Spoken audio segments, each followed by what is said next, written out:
आणि संपदा आमचे मित्र ऍडव्होकेट साजिद शाह करतील. तर मी परिचय देतो. माझं नाव ऍडव्होकेट वाजिद खान बिडकर, माझे परम मित्र ऍडव्होकेट साजिद शाह. आज पुण्यात स्वारगेट येथे जे प्रकरण घडलेलं आहे त्या संदर्भातली ही प्रेस कॉन्फरन्स आहे. न्यायदेवतेवर व पोलीस यंत्रणेवर आमचा पूर्ण विश्वास आहे. आज जी ही प्रेस कॉन्फरन्स घेतली जात आहे त्यामध्ये आरोपीचे भाऊ या ठिकाणी बसलेले आहेत. मला असं वाटतं त्यांचा मास्क काढावा अशी विनंती करू नका, त्यांचा मास्क तसाच राहू द्या अशी आमची विनंती आहे. कारण की काय आहे, ही प्रेस कॉन्फरन्स घेण्यापाठीमागची पार्श्वभूमी जी आहे ती संरक्षण आहे.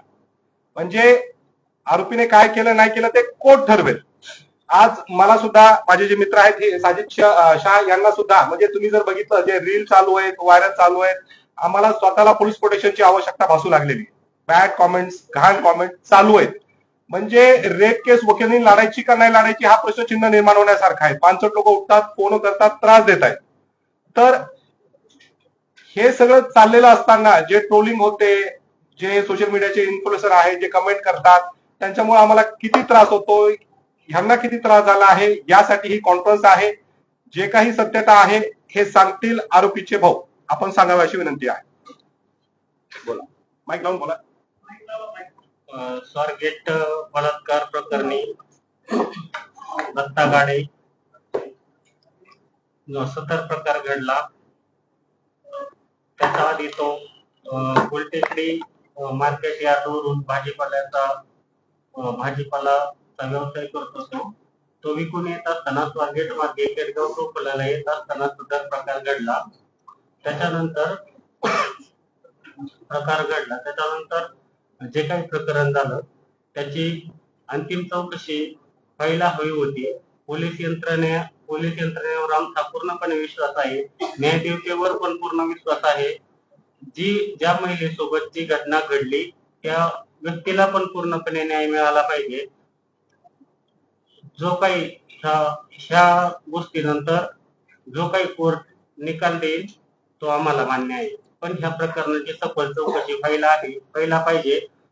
सखोल चौकशीनंतर कोर्टाने त्यांना फाशीची शिक्षा जरी दिली तरी पण ती आम्हाला मान्य आहे. आम्हाला त्याचा अजिबात वाईट वाटणार नाही. पण ह्या घटनेची सखोल चौकशी व्हावी. ही घटना खरंच सत्य आहे की नाही. मीडियाने 3 दिवस फक्त नाण्याची एकच बाजू दाखवली. तर आता चौकशीनंतर मीडियाने नाण्याची दुसरी बाजू पण दाखवावी.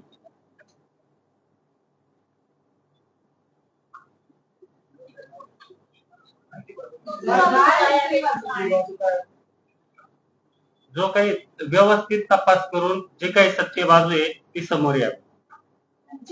तपास अशी त्यांची मागणी आहे. म्हणजे आज जे काही लोक सोशल मीडियावर मीडिया ट्रायल चालवत आहेत काही लोक, आणि असं म्हणणार नाही पण बऱ्याच पत्रकारांनी मदत केली, चांगली बाजू सुद्धा आणलेली आहे. तर त्यांचं तेच म्हणणे, आज इथे जे बसलेले आहेत त्यांचं असं म्हणणं आहे की लोकांनी आपली मतं न मांडता हे सगळं न्याय यंत्रणेवर, न्यायदेवतेवर सोडून द्यावं, पोलीस यंत्रणेवर सोडून द्यावं असं आमचं यांचं म्हणणं आहे. म्हणजे यांना जो तुम्ही केलंच असेल गावात त्रास, ह्या गोष्टीसाठी ते आपल्या समोर आहे. गावातल्या लोकांचा आमच्याकडे बघण्याचा दृष्टिकोन बदललेला आहे. आमच्याजवळ आमच्याशी संपर्क ठेवण्याची गावातल्या लोकांची अजिबात इच्छा नाहीये. भावासोबत बोलणं झालं घटनेनंतर नाही झालं. त्याच्या बँक खात्यात 249 रुपये शेवटचे काही ट्रान्झॅक्शन बघितले नाही. काय काम करायचं, तुमच्या घरी यायचं का, कामाला कुठे घटनेच्या अगोदर जॉब काय, तो भाजीपाल्याचा व्यवसाय कुठे गावाकडे, तो गावाकडनं उचलायचा मार्केटला आणायचा.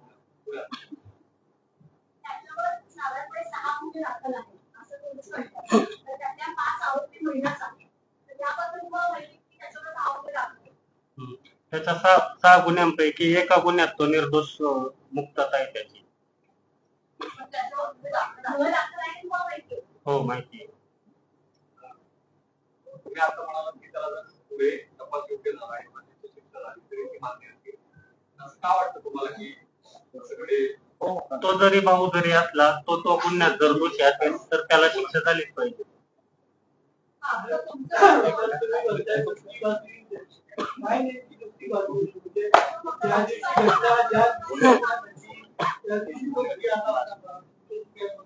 हो, तो घरी आला होता, पण आमचं काही बोलणं झालेलं नाही. तो घरी आलेला होता, पण त्याच्या पाठीमागच्या गुन्ह्यांमुळे त्याचं नाव थोडंसं बदनाम झाल्यामुळे फारसं काही मी त्याच्यासोबत बोलत नव्हतो. नाही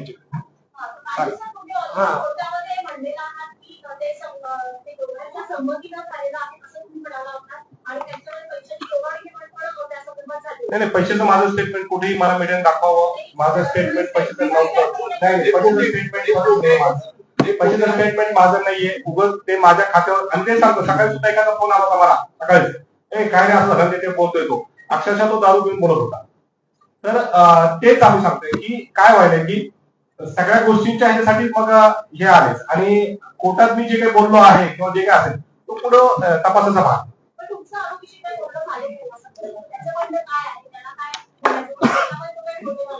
नाही, आता आरोपीशी जे काही बोलणं झालेलं असेल ते जर मी इथं सांगितलं तर तो पुरावा नष्टाचा भाग असेल. तर आज फक्त इथे जे आहे, मी आणि आमची दोघांची कॉन्फरन्स नाहीये.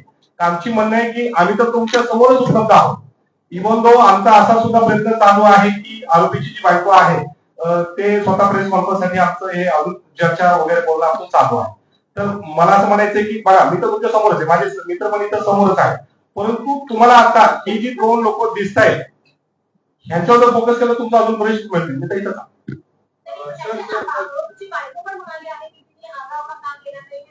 त्या ताईला निश्चितच आम्ही प्रेस कॉन्फरन्स आणण्याच्या प्रयत्नात आहोत.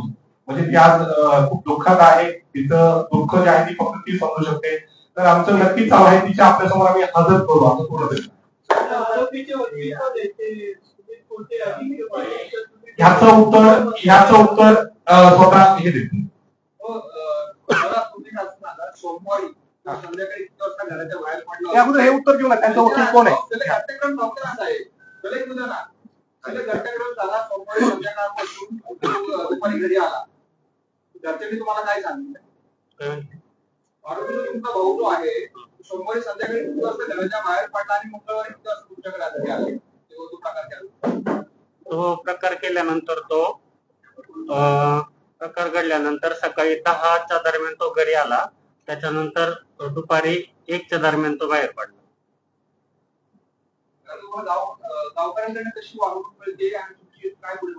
गावकऱ्यांकडून आम्हाला एकदम हीन वागणूक मिळते. त्याच्यानंतर हे व्यवस्थित होईल असं वाटत नाही आम्हाला.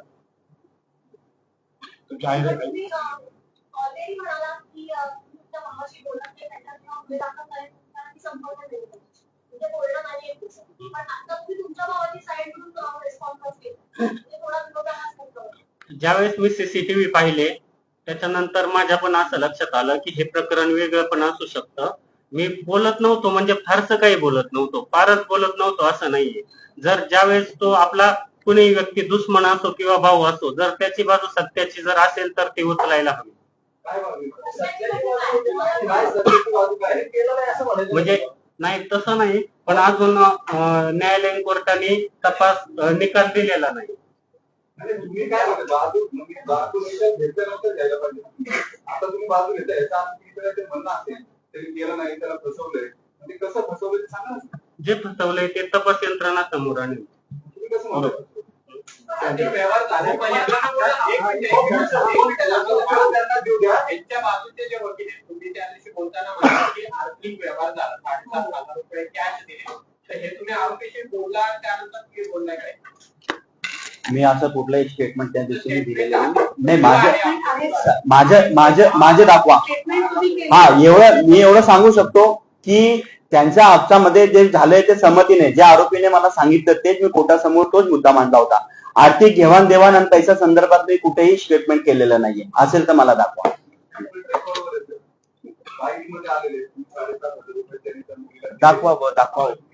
दाखवावं.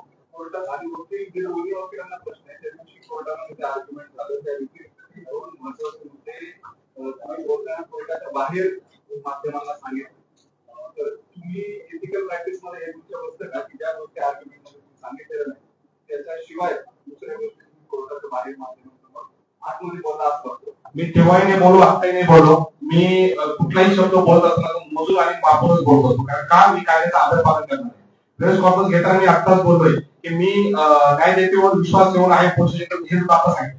आता फक्त ह्या कॉन्फरन्स मध्ये आमचा जो टॉपिक आहे तो हाच आहे की जे त्याचे घरचे आहेत त्यांना होणारा त्रास आणि मला आणि माझ्या मित्रांना होणारा त्रास आम्हाला कंटिन्यू, मला तर भरमसाठ फोन चालू आहे. इव्हन तो मी मोठी करायची काही सॅटल करायचं असं आहे.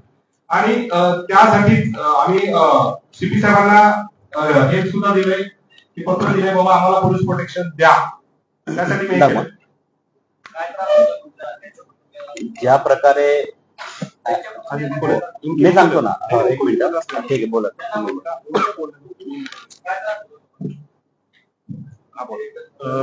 माझे आई वडील, माझ्या भावाची बायको प्रचंड मानसिक धक्क्यात आहे आणि कुणी गावकरी, नातेवाईक, शेजारी आमच्याशी कुठलाही संबंध ठेवण्यास तयार नाही.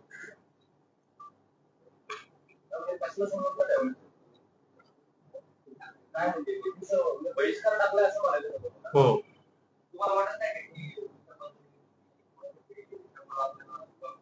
हो, ते प्रकरण तर 100% चुकीचं आहे, पण त्याने ते केलंय की अजून सिद्ध नाही झालं. बरोबर. तुमच्या भावावरती 6 गुन्हे दाखल आहेत. नगर जिल्ह्यामध्ये शिरोळमध्ये त्याच्यात 5 महिला फिर्यादी आहेत. आणि त्या सगळ्या केसेस मध्ये एका केस मध्ये शिरोळमधल्या गाडीमध्ये लग्न बसून त्या महिलेकडे बटाटे मागितले. त्या महिलेनं गाडीवर दगड मारला. सगळे जेवढे गुन्हे दाखल आहेत त्यांच्याबरोबर त्यांनी या अशा पद्धतीची चेन स्नॅचिंग केली आहे, ती दाखवली आहे, दिवे मारायची धमकी दिली आहे, काही ठिकाणी सेक्शुअल असॉल्ट केले. एका गुन्ह्यानंतर त्याच्याकडे रिव्हॉल्वर होतं अशी फिर्यादीमध्ये होती. मग या सगळ्याची कल्पना होती का तुमचं भाऊ काय करतो किंवा कुठले सुरू असतील तुमच्याशी बोलत असतील, वकील असतील, मग याची काही कल्पना होती का नव्हती? कशाची कल्पना? गुन्हे दाखल झाल्यानंतर समजलं आम्हाला. 2019-20 चे गुन्हे असते, 5-6 वर्ष माहिती आहे तुम्हाला असं काही झालं? हो, या गुन्ह्याची माहिती आम्हाला आहे. मी आरोपीला गाडीला माणूस मुलगा आहे, वाल्मिक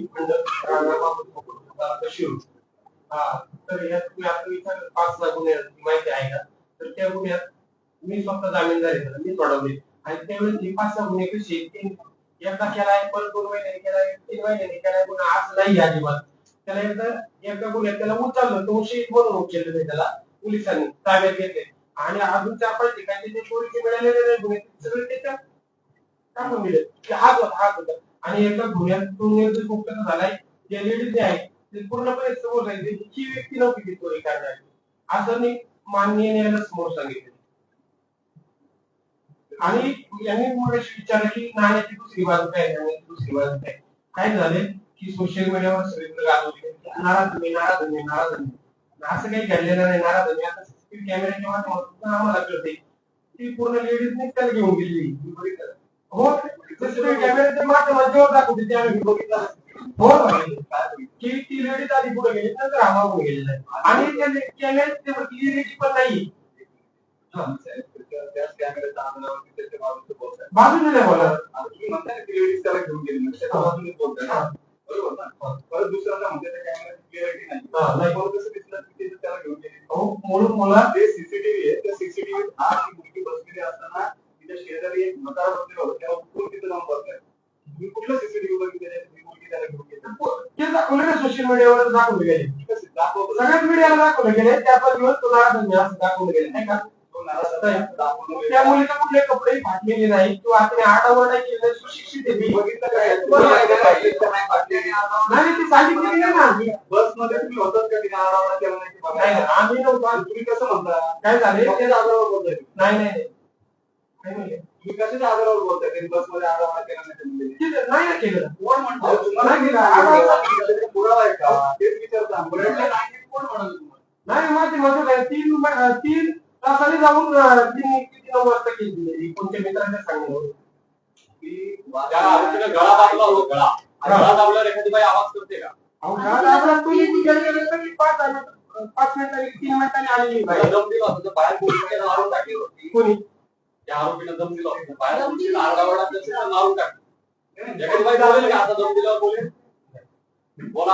तुम्ही जे सांगताय तुम्हाला कुठून कळालं आधी तुम्ही काही आधी सोशल मीडियावर सोशल मीडिया हा काही न्यायालयाचा समोर बरोबर एकदम बरोबर तुम्ही आरोप करताय की ती मुलगी त्याला घेऊन गेली तर तसं तुमच्याकडे काही पुरावा आहे का प्रत्येक कॅमेऱ्यात दाखवले ना सोशल मीडियावर किती सोशल मीडियाचा पुरावा मान्य होतो का हा नाही सोशल मीडियावर सीसीटीव्ही दाखवतो सगळ्या चॅनलला दाखवलं एकाही चॅनलला ते सीसीटीव्ही दाखवलेलं नाही एकाही चॅनलला दाखवलेलं ते दाखवते रोज आम्ही बातम्याला तीच बघतोय तुम्हाला एकाही चॅनलला ती मुलगी बसमध्ये दाखवतो सीसीटीव्ही दाखवलेलं नाही सगळ्या माध्यमांमध्ये त्यांना विचारा असं नाहीये की ज्यामध्ये मुलगी पीडित तरुणी आरोपी सोबत तिथून दाखवण्याची माहिती देणार तुमच्याकडे काही पुरावे असतील तर तुम्ही पुरावे आम्हाला द्या. आता या ठिकाणी मलाही उत्तर देता येतं त्यांनी दिलेलं आहे तो आता पुढचा भाग आहे. प्रेसचा जो वेळ आहे तो संपत आलेला आहे त्यामुळे महत्वपूर्ण प्रश्न आपण विचारावे आणि आपण सोपं असं मला वाटतं. मी सांगितलं फक्त संरक्षण आणि जे काही सोशल मीडियावर लोकांनी चालू ते चालू नये. पोलीस यंत्रणा आणि न्याय देवतेवर आमचा विश्वास होता आहे आणि नाही त्यामुळे आमची फक्त एवढी मागणी आहे की जे लोक आहेत बरोबर त्यांनी हे चालू